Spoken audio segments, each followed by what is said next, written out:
এটা short ভিডিওৰ through দিয়ে তোমালোকক জনাই দিওঁ যে বিএসসি নাৰ্ছিঙৰ ৰেজিষ্ট্ৰেশ্যন চলি আছে যোৰহাট নাৰ্ছিং ইনষ্টিটিউট আৰু গুৱাহাটীৰ ব্ৰহ্মপুত্ৰ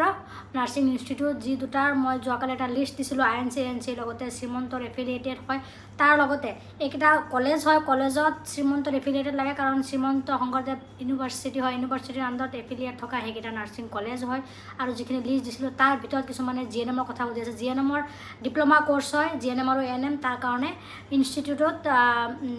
শ্ৰীমন্তৰ এফিলিয়েট নহ'লেও হয় এএনচি আৰু আইএনচিৰ এপ্ৰুভ হ'লেই হয় চ' তোমালোকে যদি বিএসসি নাৰ্ছিঙৰ ৰেজিষ্ট্ৰেশ্যন বা জিএনএমৰ কৰিব বিচাৰি আছা তেতিয়াহ'লে মোক তোমালোকে ইনষ্টা মোৰ ওপৰত নেটনত মেছেজ কৰিবা যিটো ইনষ্টিটিউট তোমালোকে ল'ব বিচাৰা তাতে ল'ব পাৰিবা মোৰ ৰিগাৰ্ডিঙত যিখিনি ইনষ্টিটিউট আছে গোটেইখিনি এএনচি আইএনচি এপ্ৰুভ থকা ইনষ্টিটিউট হয় লগতে শ্ৰীমন্তৰ এফিলিয়েটেড হয় এইখিনি বাদে তোমালোকে যিটি যদি এডমিশ্যন লোৱা যিখিনি ধৰা এএনচি আইএনচিৰ এপ্ৰুভ নাথাকে বা শ্ৰীমন্তৰ এফিলিয়েটেড নহয় সেইখিনিত ল'লে তোমালোকে ফিউচাৰত গভ জব নোপোৱা চ' এবাৰ হ'লেও মোক ডিএম কৰিবা যিটোত এডমিশ্যন বা ৰেজিষ্ট্ৰেশ্যন কৰিম বুলি ভাবি আছা